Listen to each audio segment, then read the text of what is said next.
আসসালামু আলাইকুম, আপনাদের সকলকে আমন্ত্রণ জানাচ্ছি। একজন রাষ্ট্রপতি তার ক্ষমতায় বসে রাজভবনে বসে এরকম কথা বলতে পারেন না। এটা তার পদের প্রতি অমর্যাদা, রাষ্ট্রের প্রতি অমর্যাদা। তিনি একজন অত্যন্ত কাপুরুষ এবং কি বলা যায় অবিশ্বাসযোগ্য ব্যক্তি।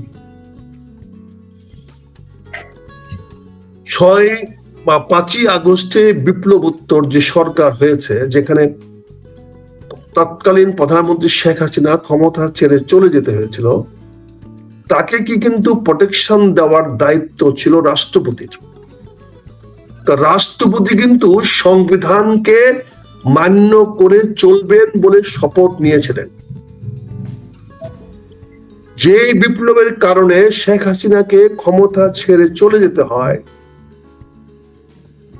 যে সাবেক প্রধানমন্ত্রী শেখ হাসিনা এবং তার দল যাকে রাষ্ট্রপতি নির্বাচিত করেছিল, মনোনয়ন দিয়ে নির্বাচন করেছিল, সেই রাষ্ট্রপতির দায়িত্ব ছিল তৎকালীন প্রধানমন্ত্রীর নিরাপত্তা নিশ্চিত করা, কারণ সশস্ত্র বাহিনী তার অধীনস্থ ছিল এবং থাকে। কিন্তু কেন কি কারণে তিনি সেদিন তৎকালীন প্রধানমন্ত্রীকে রক্ষা করতে পারেন নাই, সেটা সবাই জানে, সেটাই বাস্তব সত্য। কারণ তার পক্ষে সেদিন দেওয়া সম্ভব ছিল না। কিন্তু যেটি সম্ভব ছিল সেটি হলো তার নিয়োগদাতার প্রতি সম্মান দেখানোর জন্য, বিশ্বাসযোগ্যতা রক্ষা করার জন্য, শেখ হাসিনার প্রতি বিশ্বাসঘাত না করার জন্য হয় পদত্যাগ করা, নাহলে তাকেও পালিয়ে যাওয়া। অথবা তিনি যেটা বারবার বলেছিলেন শপথ নেওয়ার পরে, রাষ্ট্রপতি হওয়ার পরে, শেখ হাসিনা ক্ষমতা থাকা অবস্থায়, যে উনি জীবনের বিনিময়ে হলেও শেখ হাসিনার প্রতি বিশ্বাসঘাতকতা করবেন না। কথাগুলো ভুলে যায় না পুনিয়া, যেহেতু আপনাদের দৃষ্টিভঙ্গি রাষ্ট্রপতি, তিনি কিন্তু এই কথাটা পরিষ্কার বলেছিলেন। এবং তিনি বলেছিলেন যে উনার কদম মুছি নাকি প্রধানমন্ত্রী শেখ হাসিনা নিতেন না। একটা পর্যায়ে এসে উনি আগে কদম মুছি করতেন, কিন্তু একটা পর্যায়ে এসে কদম মুছি নিতেন না। অর্থাৎ তাকে যে রাষ্ট্রপতি বানাবে প্রধানমন্ত্রী শেখ হাসিনা, সাবেক প্রধানমন্ত্রী শেখ হাসিনা, সেটা আগেই সিদ্ধান্ত নিয়ে নেওয়া হয়েছিল। এরকম একটি অনুগত মানুষ, এমন একটি বিশ্বাসযোগ্য মানুষ, সেই ব্যক্তিটি রাষ্ট্রপতি হয়ে তার দায়িত্ব, ন্যূনতম দায়িত্ব পালন করলেন না। উল্টা তিনি কোনো লিখিত চিঠি না পেয়ে তিনি সংসদকে ভেঙে দিলেন। যে সংবিধানে শাহাবুদ্দিন সাহেব রাষ্ট্রপতি হয়েছেন, সেই সংবিধানে পরিষ্কার লেখা আছে কি কি কাজ তিনি করতে পারবেন এবং কি কি কাজ তিনি করতে পারবেন না। সেখানে পরিষ্কার লেখা আছে তিনি একমাত্র প্রধানমন্ত্রী নিয়োগ ছাড়া আর কোনো কাজ ওনার দ্বারা করা সম্ভব নয়। বাকি সব নিয়োগ বা বাতিল করতে হবে প্রধানমন্ত্রীর লিখিত অনুমোদির বা লিখিত চিঠির মাধ্যমে। এখন লেখা আছে সংসদ ভাঙতে উনি পারবেন না যতক্ষণ পর্যন্ত প্রধানমন্ত্রী তাকে লিখিতভাবে অনুরোধ না করবেন। কিন্তু তিনি বিপ্লবোত্তর অবস্থায় তার পদ রক্ষা করার জন্য, ক্ষমতায় থেকে যাওয়ার জন্য, তিনি ডক্টর ইউনূসের নির্দেশে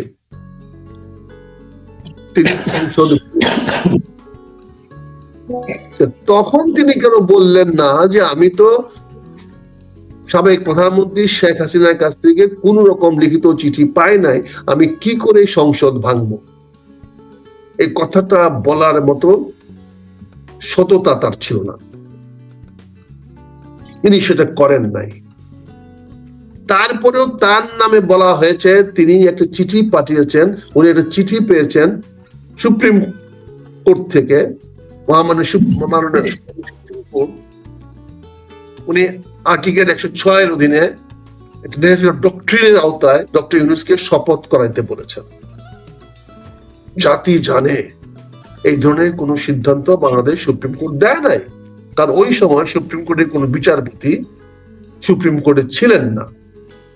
তারা সবাই তখন ক্যান্টনমেন্টে আত্মগোপন করেছিলেন, যেটা পরবর্তীতে পত্র পত্রিকায় প্রকাশিত হয়েছে। এই এতগুলো মিথ্যাচার কেন করলেন? কেন তিনি এরকম অপরাজনীতিতে জড়িত হলেন? তারপরে সময়ে ওনার বিরুদ্ধে অভিযোগ উঠবেই, এটা তো স্বাভাবিক। জুলাই উত্তর বিপ্লবের পরে যেখানে সংবিধানটাকেই নড়চড় করে দেওয়া হয়েছে, যেখানে সংবিধানের বিকল্প, সংবিধানের বাইরে একটি অন্তর্বর্তীকালীন সরকার গঠন করা হয়েছে, সে অন্তর্বর্তীকালীন সরকারে তো তিনি বন্দী থাকবেন, ওনাকে তো বন্দী করে রাখা হয়েছে। এটা তো হঠাৎ করে বলার তো কিছু না। সারা জাতি জানতো যে শাহাবুদ্দিন সাহেব শুধু হালুয়া রুটির জন্য এবং তার জীবন বাঁচানোর জন্য তিনি স্বেচ্ছায় বন্দী দশা মেনে নিয়েছেন। কারণ অন্তর্বর্তীকালীন সরকার গঠন হওয়ার পরে রাষ্ট্রপতির কোনো যোগ্যতা বা থাকার অধিকার রাখে না, কারণ সংবিধানে অন্তর্বর্তী সরকারের বিধান নাই। আর যেই বিধানের মধ্যে ডক্ট্রিন ও নেসেসিটিতে উনি অন্তর সরকার হয়েছেন, সে ডক্ট্রিনে রাষ্ট্রপতি থাকতে পারেন না। এই বিষয়গুলো রাজনৈতিক ব্যাপারে আলোচনাগুলো আমরা করতে পারি নাই, করার মতো সুযোগ দেওয়া হয় নাই, কারণ তৎকালীন সময়ে অনেক কথা বলতে গেলে মব জাস্টিসের শিকার হতে হয়েছিল। আমাদের বন্ধুরা, আমাদের যুবকেরা অনেক কিছু ভুল বুঝেছেন। ফলে ডক্টর ইউনূস অত্যন্ত চাতুর্যের সঙ্গে, অত্যন্ত চতুরতার সঙ্গে একদিক দিয়ে বিপ্লবকে ধোঁকা দিয়েছেন, বিপ্লবীদেরকে ধোঁকা দিয়েছেন, যারা একটা বিপ্লব উত্তর জাতীয় সরকার চেয়েছিলেন তাদেরকে ধোঁকা দিয়েছেন। পাশাপাশি রাষ্ট্রপতিকে অন্তরীণ রেখে, বন্দী রেখে জনগণের সামনে ধোঁকা দিয়েছেন।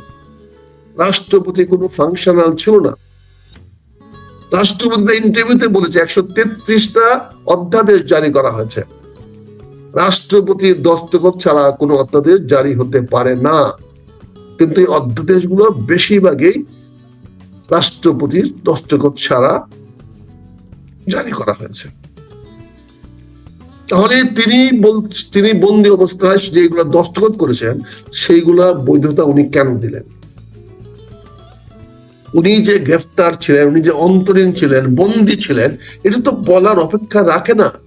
এটা জাতিগতভাবে স্বীকৃত ছিল, যার ফলে ডক্টর ইউনূস কখনোই তাকে ন্যূনতম সম্মান দেখানোর জন্য বা তাদের কর্তৃত্ব মেনে নেওয়ার মতো অবস্থা দেয় নাই, সৃষ্টি করে নাই। সে কোনো ব্যাপারে রাষ্ট্রপতির সঙ্গে আলোচনা করে নাই, রাষ্ট্রপতি অনুমোদন নেওয়ার প্রয়োজন পড়ে নাই। উল্টো রাষ্ট্রপতিকে উনি ওনার নিয়ন্ত্রণে রেখেছেন। এবং উনি যে আজকে একটা কালের কণ্ঠে যে একটা সাক্ষাৎকার দিলেন, কোন সময় দিলেন? যখন অন্তর্বর্তীকালীন সরকার চলে গেছে, আইটি নতুন সরকার আসছে এবং সেই সরকারটিও সাংবিধানিক সংকটের মধ্যে আছে।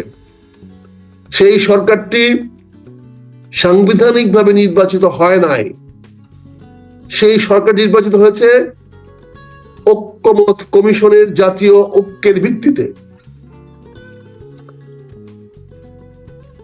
বিপ্লবোত্তর ইউনূস সরকার, অন্ধ সরকার জাতীয় সমস্যা সমাধানের জন্য, সংবিধান পুনর্বিন্যাস করার জন্য এবং জাতি আগামীতে কেমনে কোন দিকে আগাবে, কিভাবে, তার জন্য একটা জাতীয় ঐক্যমত কমিশন করে দিয়েছিলেন।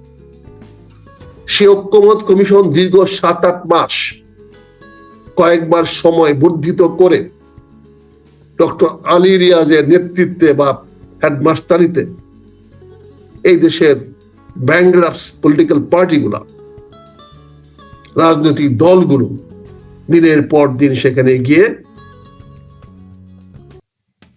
চব্য চর্ষ খেয়ে একটি ঐক্যমত তৈরি করেছিলেন, যাকে জুলাই সনদ নাম দিয়ে সংসদের দক্ষিণ প্লাজায় ওনারা ঘটা করে দস্তখত করেছিলেন। সেখানে বলা হয়েছিল, সকল দলের সঙ্গে আলোচনা করে সর্বমতে বলা হয়েছিল, এবং যেখানে বড় বড় সব দলগুলি দস্তখত করেছে, তার মধ্যে জামাত ইসলাম ছিল, বিএনপি ছিল, আর অন্যান্য রাজনৈতিক দলগুলো ছিল। তারা বলেছিল ঐক্যমতের ভিত্তিতে একটি নির্বাচন হবে, সেই নির্বাচনে দুইটি ধাপ থাকবে, একটি হবে গণভোট, আরেকটি হবে সংসদ নির্বাচন বা জাতীয় নির্বাচন। সেখানে বলা হয়েছিল নির্বাচনের পরে যারাই জয়লাভ করবে তারা গণভোটের রায় অনুযায়ী দেশে বিভিন্ন সংস্কার আনবেন, জাতীয় পর্যায়ে সংবিধান পর্যায়ে সংস্কার আনবেন, এবং সে সংস্কারের জন্য তারা লেজিসলেটিভ অ্যাসেম্বলি বা সংসদ বা সংবিধান রচনার সংসদ হিসাবে প্রথম 6 মাস কাজ করবেন। এটা ছিল তাদের ঐক্যমত।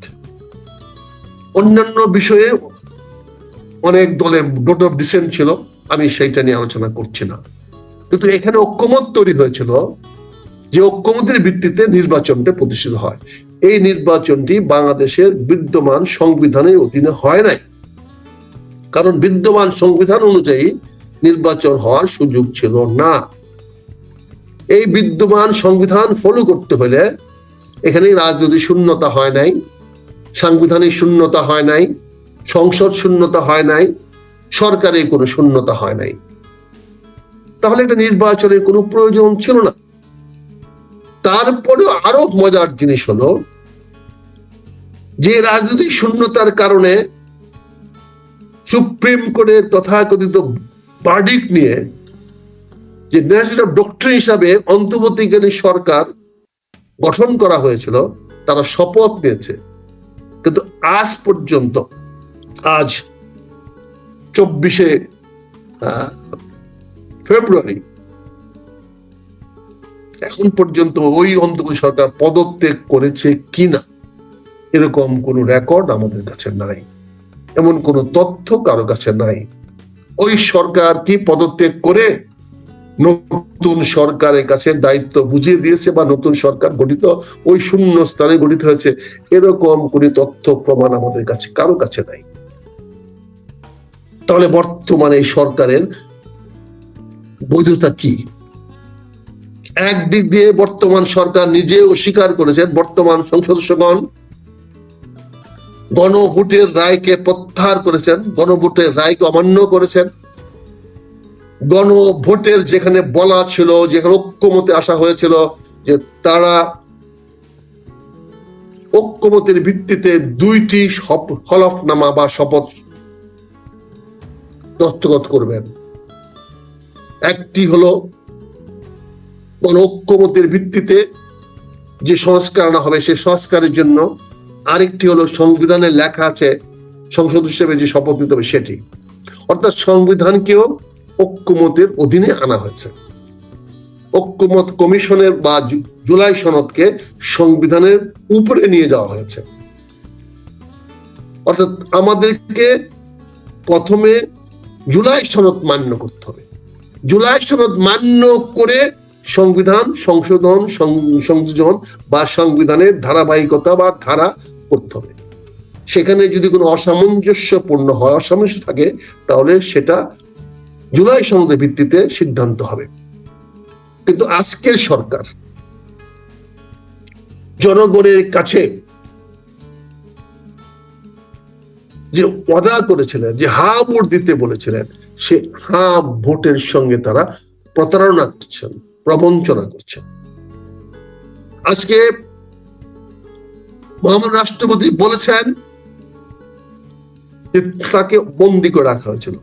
আমি যদি আজকে প্রশ্ন করি, আপনি যে সংসদটা ভেঙে দিলেন, সাবেক প্রধানমন্ত্রী শেখ হাসিনার নেতৃত্বে আওয়ামী লীগের যে সংসদ ছিল, সেই সংসদ যে ভেঙে দিলেন, এই ব্যাপারে তৎকালীন প্রধানমন্ত্রী শেখ হাসিনার কোন লিখিত চিঠি কি আপনি জাতির সামনে দেখাতে পারবেন?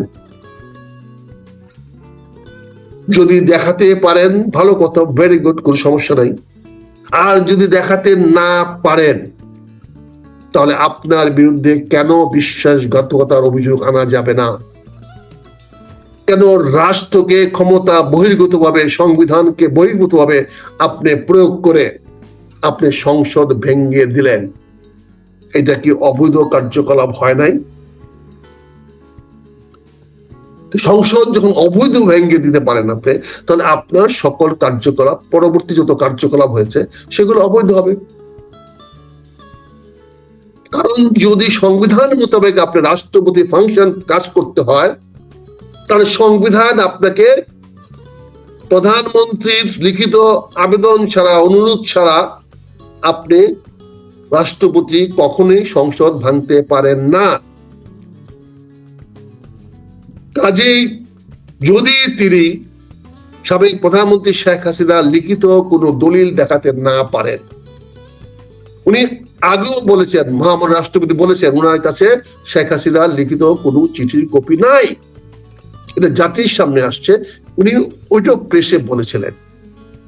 তাহলে কি হচ্ছে? তিনি কি শেখ হাসিনার সঙ্গে প্রতারণা করেন নাই? বিশ্বাসঘাতকতা করেন নাই? তিনি কি রাষ্ট্রকে, জনগণকে ধোঁকা দেন নাই? তিনি কি অসত্যচার করেন নাই? অসত্য কথা বলেন নাই? এইটা কি মহামান্য রাষ্ট্রপতির কাছে আমাদের কাম্য ছিল? আজকে তিনি এসে বলতেছেন, অন্তর্বর্তীকালে সরকারের বিরুদ্ধে বক্তব্য দিচ্ছেন, আপনি হিরো হয়ে যাচ্ছেন। আর অন্তর্বর্তীকালীন সরকার থাকা অবস্থায় কেন বললেন না? না, আপনি মারাই যেতেন। আপনি তো প্রতিজ্ঞা করেছিলেন, আপনি তো জাতির সামনে প্রতিজ্ঞা করেছিলেন যে আপনি জীবনের বিনিময় দিয়ে হলো শেখ হাসিনার সঙ্গে বিশ্বাসঘাতকতা করবেন না, জীবন দিবেন, তো বিশ্বাসঘাতকতা করবেন না। এই প্রতিজ্ঞা তো আপনি করেছিলেন আপনি শপথ নেওয়ার পরে রাষ্ট্রপতি হিসাবে। আপনি কি সেই প্রতিজ্ঞা রেখেছেন? আজকে আপনি জানি না কি উদ্দেশ্যে, কেন বর্তমান সরকারকেও বিতর্কিত করলেন। বলেন আপনাকে রক্ষা করেছে বর্তমান সরকার বা বর্তমান প্রধানমন্ত্রী বা বাংলাদেশ জাতীয়তাবাদী দল। আপনি বলেছেন সশস্ত্র বাহিনী আপনাকে রক্ষা করেছে। তার মানে আপনি ডিভাইড এন্ড রুল করতে চাচ্ছেন, আবার জাতিকে বিভিন্ন বিভক্ত করতে চেয়েছিলেন। রাষ্ট্রপতি প্রয়োজনীয়তা 5ই আগস্ট বিপ্লবের পরে হারিয়ে গেছে। যে বিপ্লবের কারণে শেখ হাসিনা দেশ ছেড়ে পালাতে বাধ্য হয়েছে, একই বিপ্লবের কারণে রাষ্ট্রপতি শাহাবুদ্দিন ক্ষমতায় থাকতে পারে না। কিন্তু অন্তর্বর্তীকালীন সরকার তাদের অবস্থার কারণে, তাদের স্বার্থ হাসিলের জন্য তাকে অন্তরীণ করে বঙ্গভবন রেখে দিয়েছিলেন। আজকে তিনি মুক্ত হয়েছেন কিনা আমি জানি না, তবে মুক্ত হওয়ার কোনো আলামত আমরা দেখতে পাচ্ছি না। কারণ না হলে এতক্ষণ তার বিরুদ্ধে ব্যবস্থা নেওয়া উচিত ছিল যে উনি যে ইন্টারভিউটা দিয়েছেন সেটা থেকে সরকারের কোনো অনুমতি নিয়েছেন? উনি যে কালের কণ্ঠে যে বক্তব্যটা দিয়েছেন সেই ব্যাপারে কি সরকারের কাছ থেকে উনি কোনো অনুমোদন নিয়েছেন? রাষ্ট্রপতি যে সংসদে ভাষণ দেন বা দিবেন বা দেওয়া হয় সবগুলো কিন্তু সরকারের অনুমোদন নিয়ে দিতে হয়। তার নিজস্ব কোনো ভাষণ প্রচার করার সুযোগ সেখানে নাই। এমনকি একটা কমা দাঁড়িয়েও তিনি বদলাতে পারেন না। আজকে তোমার যে প্রশ্ন, রাষ্ট্রপতি শাহাবুদ্দিন কি শেখ হাসিনার সাথে বিশ্বাসঘাতকতা করলেন, এর উত্তর তো জনগণের কাছে স্পষ্ট, পরিষ্কার। তার এখন পর্যন্ত রাষ্ট্রপতি পদে উনি বসে আছেন, এখন পর্যন্ত বঙ্গভবনে সরকারি বেতন ভাতা নিচ্ছেন, তার উৎকৃষ্ট প্রমাণ হলো তিনি শেখ হাসিনার সঙ্গে যে বিশ্বাসঘাতকতা করেছেন, সেটাই আজকে পশ্চাৎ ভাবে প্রমাণ করে। তিনি আওয়ামী লীগের সঙ্গে যারা তাকে নিয়োগ দিয়েছে যে সংসদ তাকে ভোটের মাধ্যমে নিয়োগ দিয়েছে, সেই সংসদের প্রতি তিনি বিশ্বাসঘাতকতা করেছেন। সেই সংসদকে তিনি অন্যায়ভাবে এবং বেআইনি ভাবে ভেঙে দিয়েছেন। আচ্ছা, এই কথাগুলো আজকে আমরা বলতাম না, বলা প্রয়োজন ছিল না, যদি বর্তমান সরকার জুলাই সনদকে সম্মান দেখাতেন, যদি জুলাই সনদকে মান্য করবেন বলে তাদের শপথ নিতেন। তারা যে ঐক্যমত পোষণ করেছেন যে জুলাইকে তারা যে স্বীকৃতি দিবেন এবং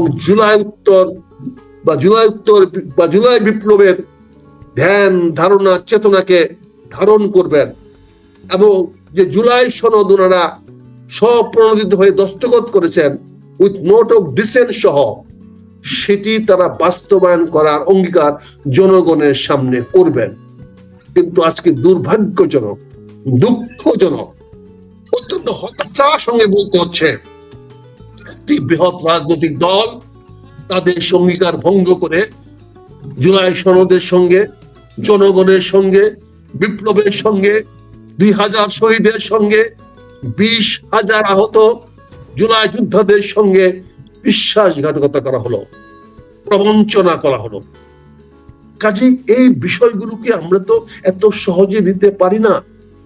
আগামী দিনে জনগণের সামনে রাজনীতিবিদদেরকে বিশ্বাসঘাতক হিসাবে পরিচিতি দিতে হবে। অনেকে বলবে রাজনীতিবিদরা বিশ্বাসঘাতক, প্রবঞ্চক, তারা যা বলে তা তারা করে না।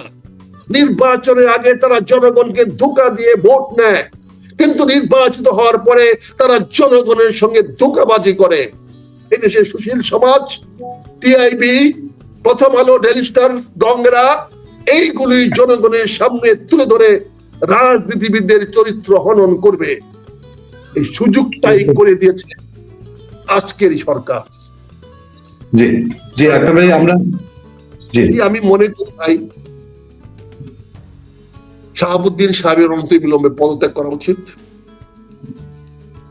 যখন সব খেলাই শেষ হয়ে গেছে, যখন সংবিধানের খেলা শুরু হয়েছে, তাহলে একটি পক্ষ সংবিধান নিয়ে চলুক।